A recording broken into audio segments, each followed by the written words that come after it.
Welcome to Power Charting, an investing roadmap for the next decade. That's our topic for today.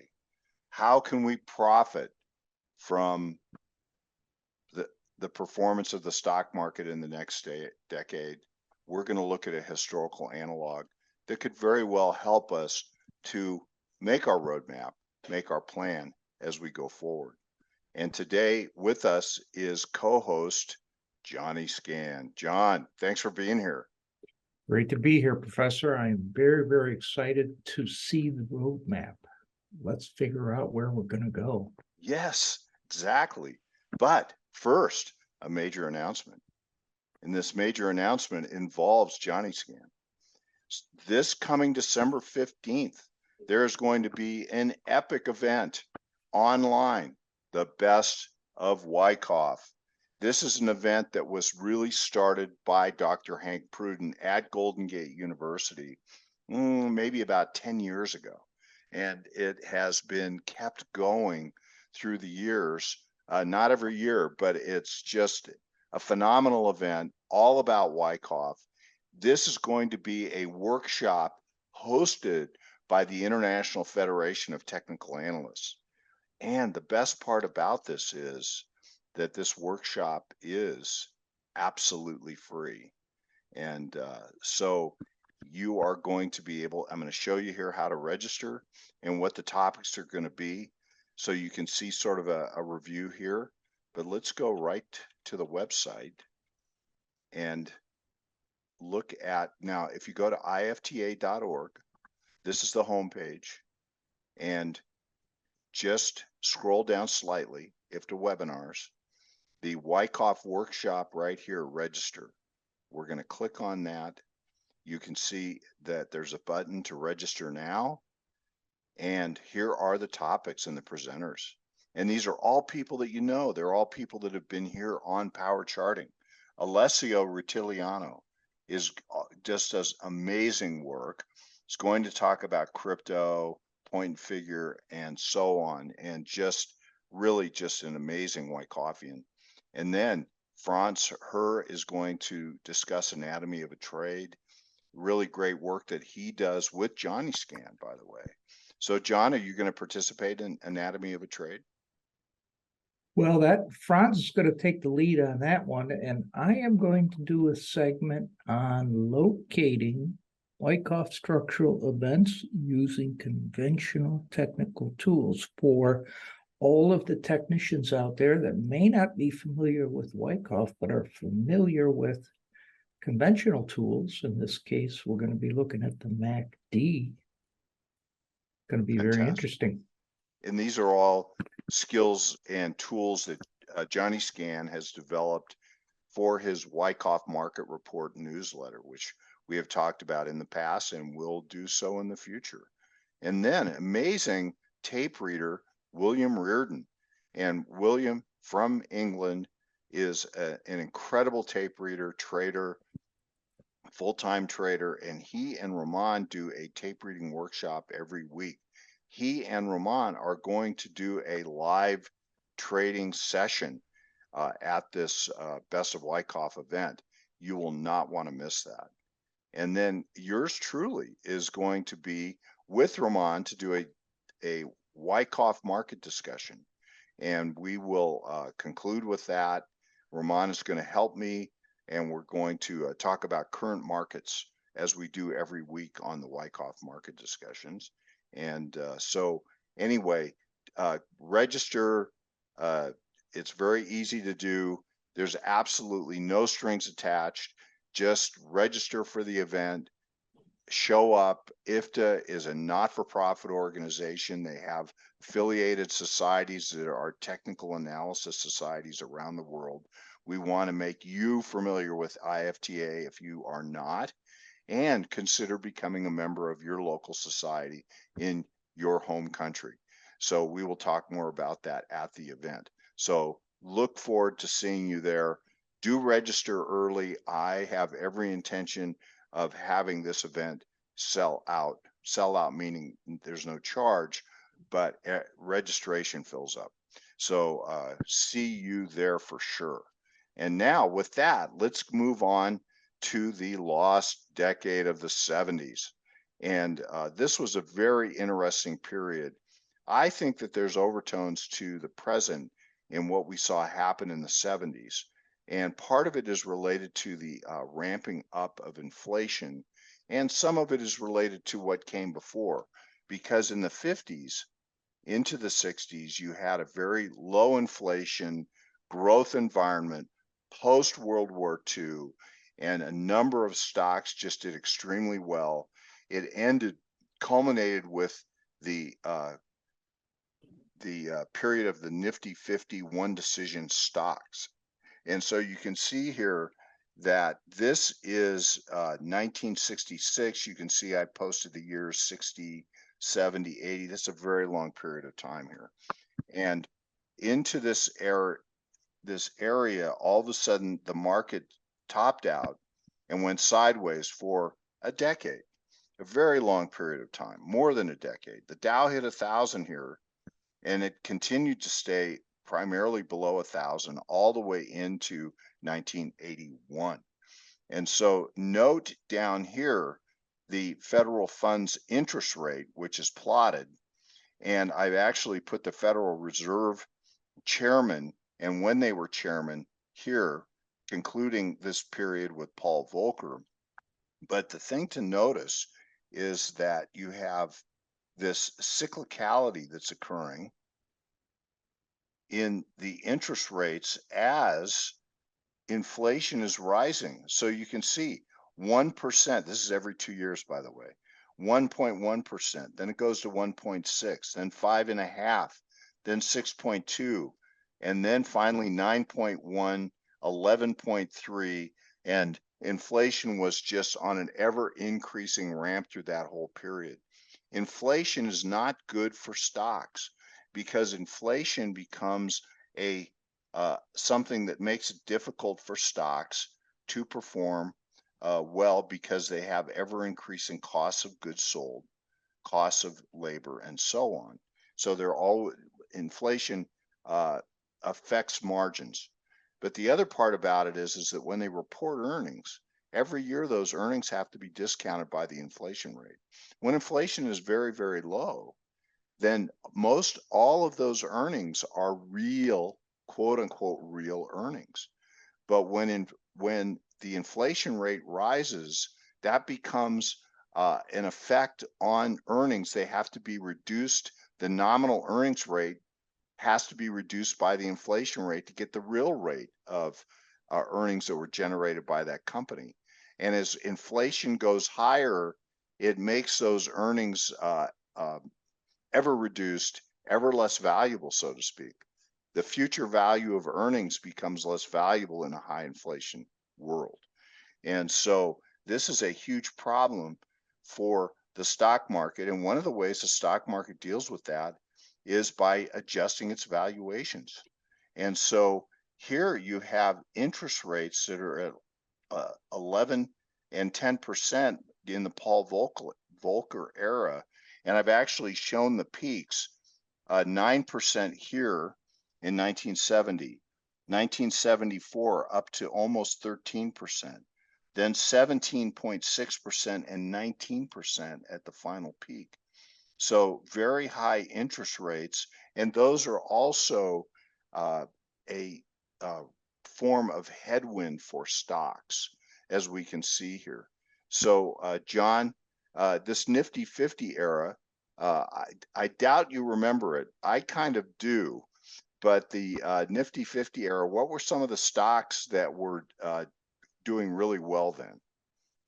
Well, we had a lot of stocks then that are still around now. American Express, Coke, IBM, Merck, on and on, 3M. Many of those stocks still around today. Johnson & Johnson, just big names that went through these dramatic readjustments of valuation during this period of stagnation and bear market activity through the 60s and into the 70s, culminating in the 74, 75 lows, which really created a lot of pain 50% of the market evaporated. This Amazing. was, yeah, this was the worst, a very good point. This was the worst decline for stocks through here, going inflation adjusted in real dollars, going all the way back to the 29 to 33 depression. So a huge loss of purchasing power. And I also put in here this purchasing power lost. In 1960, $100 in 1960 would require in 1983 $328 to buy the same amount of goods. That's the effect of the loss of purchasing power cumulatively throughout this whole period of time. This really speaks to us, John, about why we have to be really on our A game when we get into an environment like this, where it's just these huge swinging trading ranges that last multiple years. And these can be managed, but they are, I think this is a phenomenal opportunity, a working lab for Wyckoffeans, because this is the kind of environment that Wyckoffeans can really shine in. And your thoughts?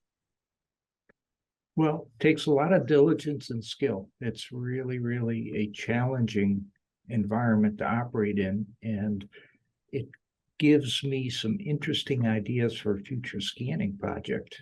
That will be fun to see. Well, there you go, because next week, John and I are going to do a Your Daily 5.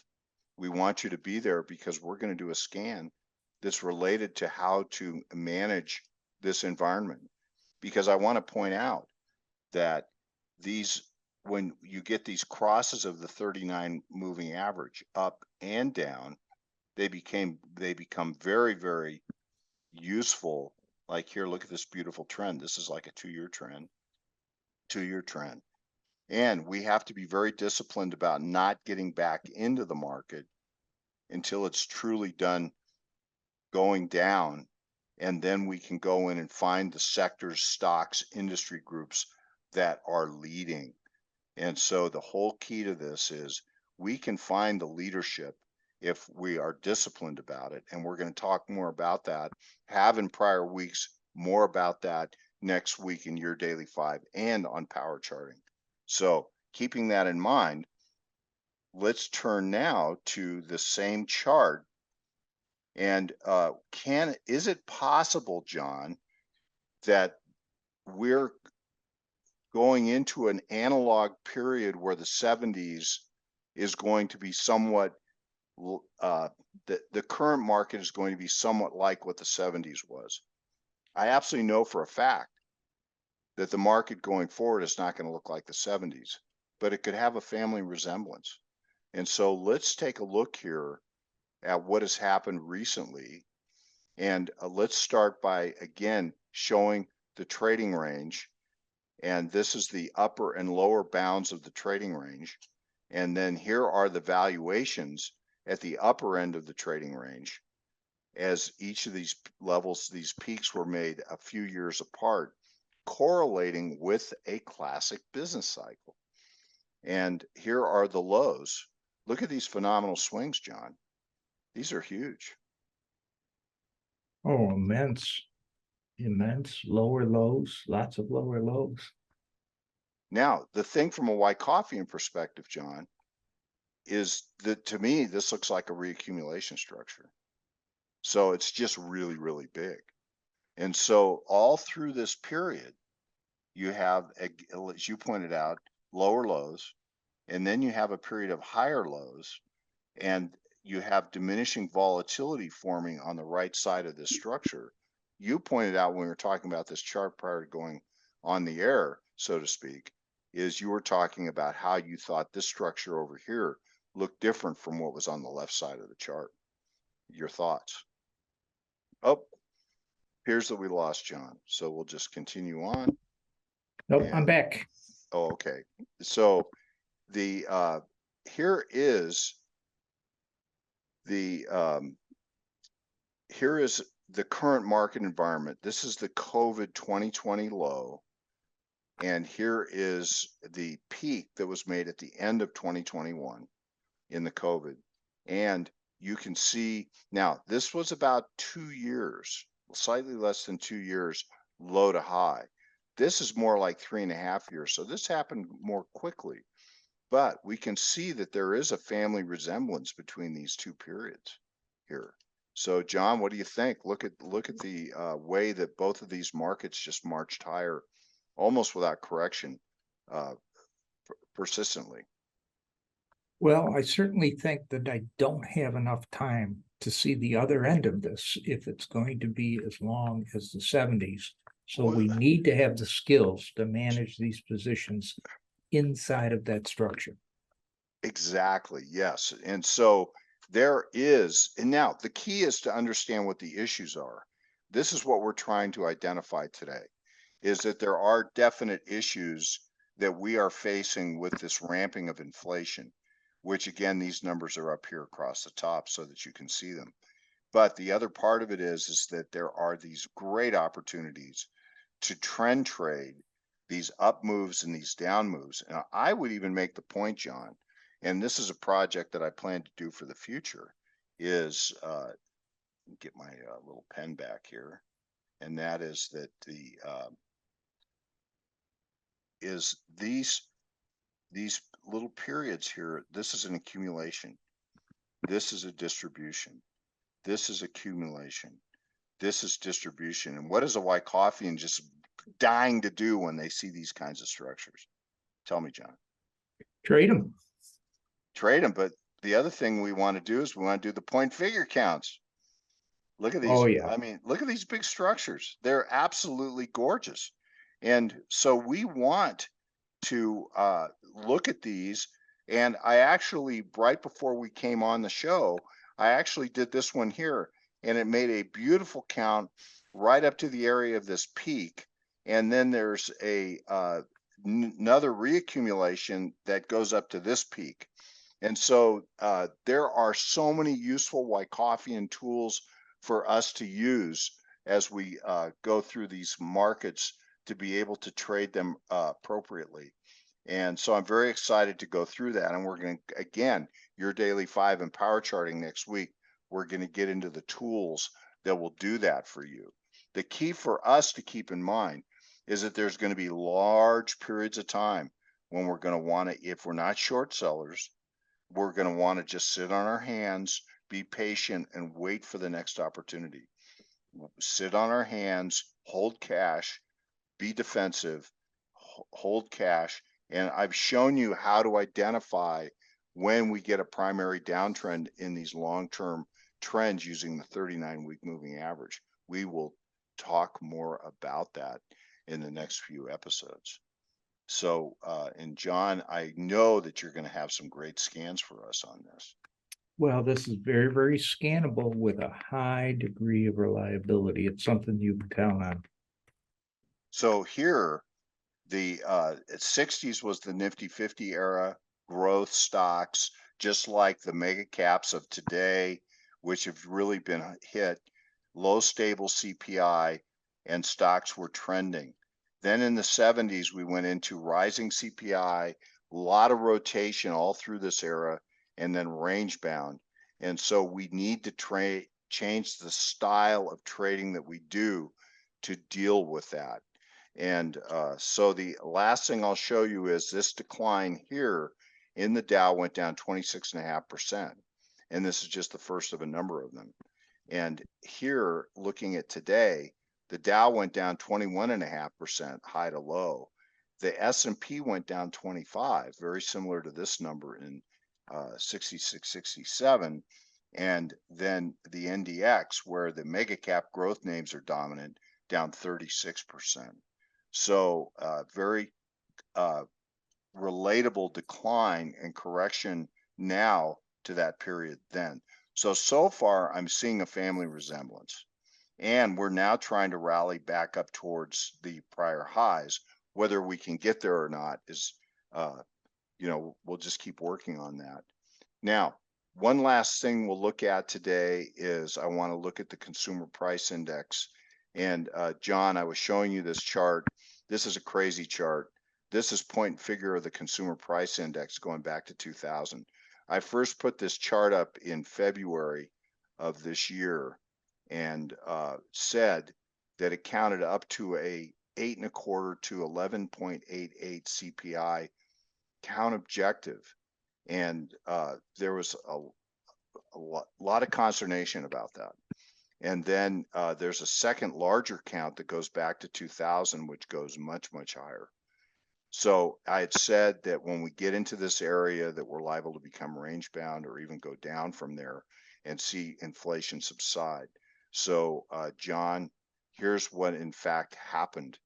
So we went up to 9%, and that was right in the middle of this objective range, and we've had a really sharp reaction. John, what happens next?